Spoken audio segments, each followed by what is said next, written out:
मनीषा हत्याकांड गुमनामी में चला गया, हिमांशी नरवाल का कांड, ये फेलियर है। उनके कातिल आज तक भी हरियाणा पुलिस से नहीं पकड़े गए हैं। कानून व्यवस्था आज कहीं पे भी नहीं है, जंगल राज है। कांग्रेस तो बिकाऊ हो चुकी है। 70 साल तक महिलाओं को छलने का काम कांग्रेस ने किया। धान घोटाला करने वाले भारतीय जनता पार्टी के ही एजेंट्स थे, भारतीय जनता पार्टी के नुमाइंदे थे। ये नूरा कुश्ती है।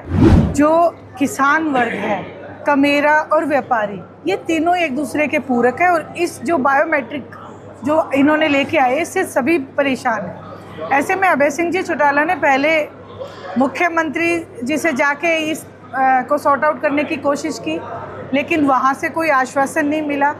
तो मंडियों में गए, और जैसा कि आपने कहा कि क्या दिक्कतें थी, तो सबसे बड़ी दिक्कत क्या है कि आज हमारे जो किसान हैं, उनका जो ज़मीन है वो कोई हमारी महिला बहनों के नाम है, किसी के भाई जो विदेश गए हुए हैं वो यहाँ पे खेती कर रहे हैं। तो ऐसे में अगर बायोमेट्रिक होगा, तो अगर उनको कोई कनाडा है, कोई ऑस्ट्रेलिया है, कोई अमेरिका है, उनको वहाँ से लाना और फिर बायोमेट्रिक प्रोसेस को अप्लाई करना पड़ना, ये एक बहुत बड़ी दिक्कत, बहुत बड़ी समस्या है। दरअसल इसका कोई औचित्य नहीं है। जब पूछा गया तो मुझसे भी और पार्टी सुप्रीमो अभय सिंह जी चौटाला को ये कहा गया कि धान घोटाले से सबक लेके हमने ये बायोमेट्रिक शुरू किया। तो ऐसे में मैं तो यही कहना चाहूँगी कि धान घोटाला करने वाले किसान नहीं थे, धान घोटाला करने वाले भारतीय जनता पार्टी के ही एजेंट्स थे, भारतीय जनता पार्टी के नुमाइंदे थे।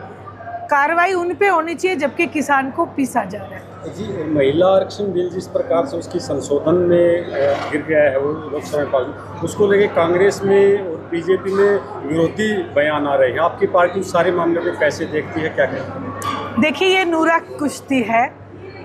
दरअसल भारतीय जनता पार्टी और कांग्रेस पार्टी कोई फ़र्क नहीं है। आज भारतीय जनता पार्टी को मेहनत करने की ज़रूरत नहीं है, क्योंकि उनके हिस्से की मेहनत कांग्रेस आपको हर पायदान पे करती हुई नज़र आएगी। आपने राज्यसभा के चुनाव में एक बहुत बड़ी चीज़ देखी कि खरीद फरोख्त हुई, बिका कौन?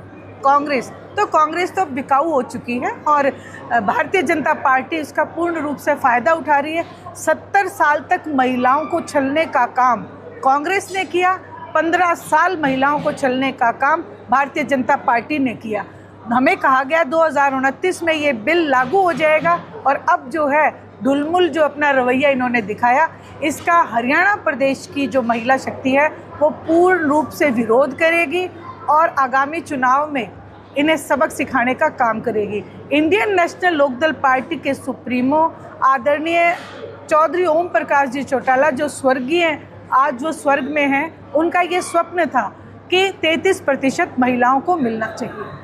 संगठन को मजबूत करने के लिए पार्टी अब किस तरह के कार्यक्रम जो है वो आयोजित करेगी, क्योंकि संगठन को मजबूत करना काफ़ी ज़रूरी होता है किसी भी पार्टी के लिए। तो इन्हें लो इस और क्या कदम उठा रही है? इंडियन नेशनल लोकदल पार्टी के सुप्रीमो इस बारे में बहुत ज़्यादा, इस बार मैं कहूँगी कि जितना मजबूत संगठन इंडियन नेशनल लोकदल पार्टी का है, और आगामी जो इसको और भी बड़ा हमने परिवार बनाना है, वो आप देखते जाएंगे। अभी हमने युवा सम्मेलन किया था, जिसकी धाक पूरे हरियाणा प्रदेश में जमी, और अभी 14 जून को महिला सम्मेलन होगा, जो कि देखने लायक होगा। आप सबको भी मैं आज ही से निमंत्रण देती हूँ। बिहार में जो जेजेपी नेताओं के साथ जो घटनाक्रम है, उसको कैसे देखती है आपकी पार्टी, क्या मानती है, क्या स्टेट?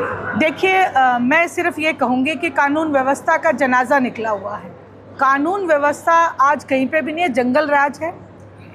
जो काम पुलिस का है, अपराधियों को पकड़ना, नफे सिंह जी राठी जो हमारे पार्टी के प्रदेश अध्यक्ष थे, उनके कातिल आज तक भी हरियाणा पुलिस से नहीं पकड़े गए हैं। ये एक बहुत बड़ा सवालिया निशान है।